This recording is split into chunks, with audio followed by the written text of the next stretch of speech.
Assalamualaikum warahmatullahi wabarakatuh. Oke, selamat pagi anak-anak semua.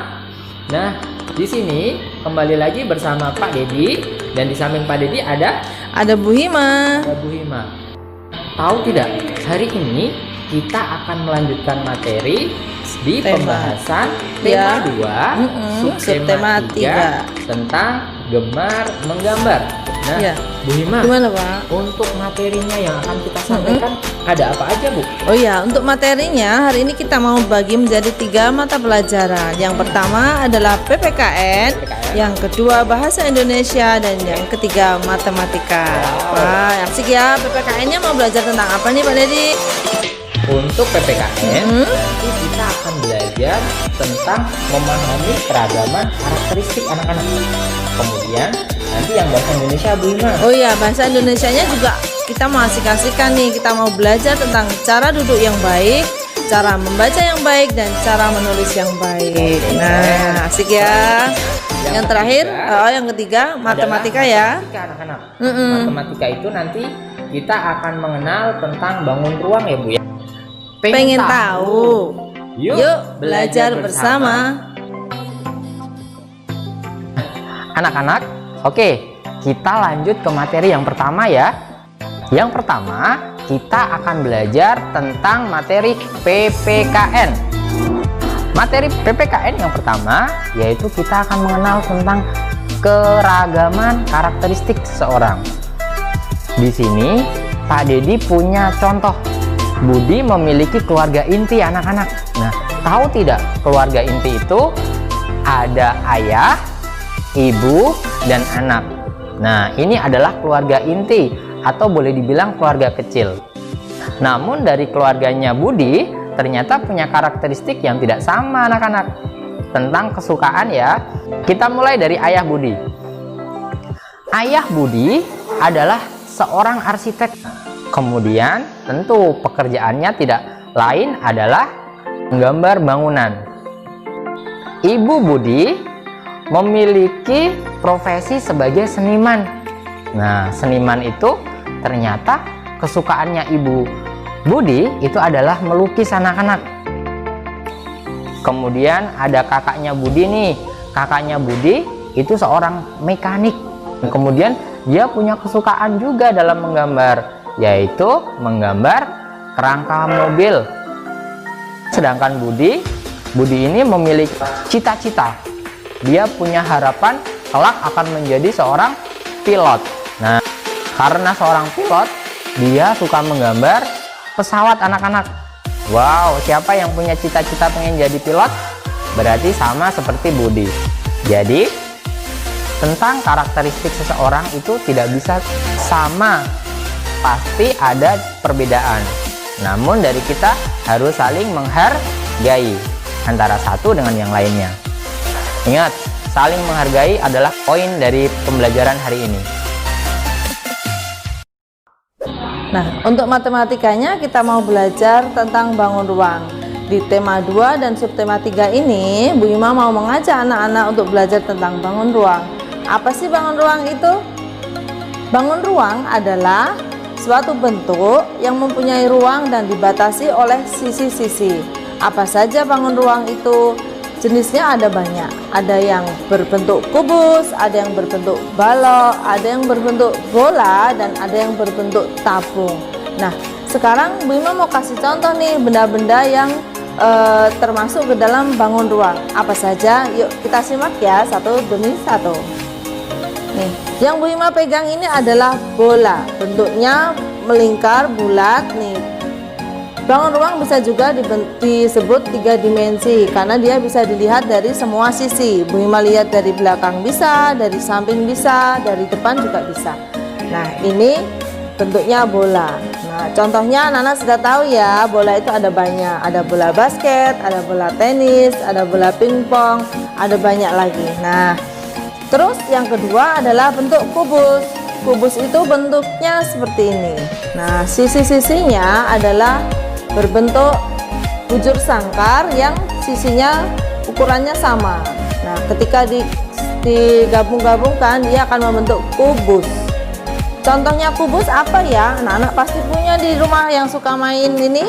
Nah, ada dadu. Nah, kecil ya, tapi ini bentuknya juga kubus. Nah, bentuk yang ketiga adalah balok. Balok itu bentuknya seperti ini. Nih, ini bentuknya balok ya, Nak. Nah, ini bentuknya balok, sisinya adalah berbentuk persegi panjang. Ada sisi-sisi yang ukurannya lebih panjang dari sisi yang lainnya. Kalau dibentuk menjadi bangun ruang, dia adalah disebut balok. Nah, bentuk yang berikutnya adalah tabung. Nah, ini tabung. Biasanya anak-anak yang suka minum susu, nah kalengnya itu berbentuk tabung seperti ini. Contoh lain dari bentuk tabung ada ini nih. Nih, ada apa ya? Ini celengan yang biasa anak-anak pakai untuk menabung uang receh. Nah, ada juga yang dibawa untuk ke sekolah. Ada tempat minum. Tempat minum bentuknya biasanya juga tabung. Nah, apalagi ya? Oh iya, bentuk balok. Balok yang anak-anak peralatan sekolah yang berbentuk balok adalah tempat pensil. Nah itu ya. Jadi bangun ruang itu, yuk diingat-ingat lagi, bangun ruang adalah suatu bentuk 3 dimensi yang memiliki ruang dan dibatasi oleh sisi-sisi. Oke, segitu dulu ya untuk matematikanya. Nanti kita belajar lagi yang lain. Dah. Anak-anak, kembali lagi ya ke materi bahasa Indonesia. Untuk bahasa Indonesia, kita akan mengenal tentang sikap yang baik dalam proses belajar. Yang pertama, sikap ketika kita sedang duduk. Ketika duduk, anak-anak, kita harus duduknya tegap. Tidak boleh merunduk ataupun tidak boleh miring. Lututnya sejajar anak-anak dengan pinggul. Jadi duduknya sejajar. Jangan menyilangkan kaki anak-anak. Tahu tidak? Ketika kakinya disilang, itu tumpuan dari tulang belakang itu tidak sama. Jadi Pak Dedi pesan kalau duduk tidak menyilangkan kaki. Kemudian letakkan meja di dekat kursi. Kursi dengan meja berdekatan biar kita enak ketika dalam belajar. Kemudian yang kedua, kita akan belajar tentang cara menulis yang baik. Cara menulis yang baik itu Pak Dedi punya nih. Ini kira-kira apa ya? Ini adalah jari. Ada jari manis, jari telunjuk, ada jari tengah, ada jari manis, dan yang terakhir jari kelingking.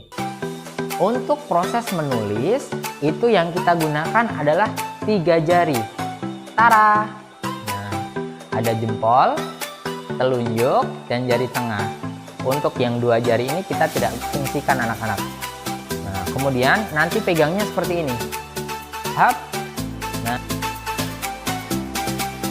Untuk menulis, kita menggunakan tangan kanan. Dari 5 jari ini, kita memakai 3 jari saja ya. 2 jari lagi kita lipat. Nah, kita pakai jempol, telunjuk, sama jari tengah. Seperti ini. Kemudian, pensilnya kita jepit di antara jempol dan telunjuk. Jari tengahnya kita simpan di bawah sebagai penyangga. Seperti ini. Sekali lagi ingat, telunjuk sama jempol menjepit pensil, kemudian jari tengahnya simpan di bawah.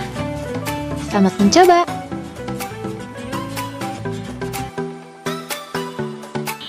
Berikutnya, jarak pandang antara mata dengan buku kurang lebih 30 cm anak-anak.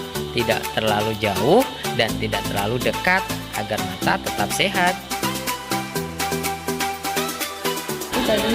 Nah, anak-anak, itu tadi pembelajaran kita untuk pertemuan kali ini. Kita ketemu lagi dengan video-video pembelajaran berikutnya dengan tema yang pasti lebih seru dan menarik lagi. Oke, dari Pak Dedi dan Bu Ima cukup sekian. Kita tutup dengan mengucap hamdalah bersama-sama ya. Alhamdulillahirabbil alamin. Wassalamualaikum warahmatullahi wabarakatuh. See you next time. Dadah.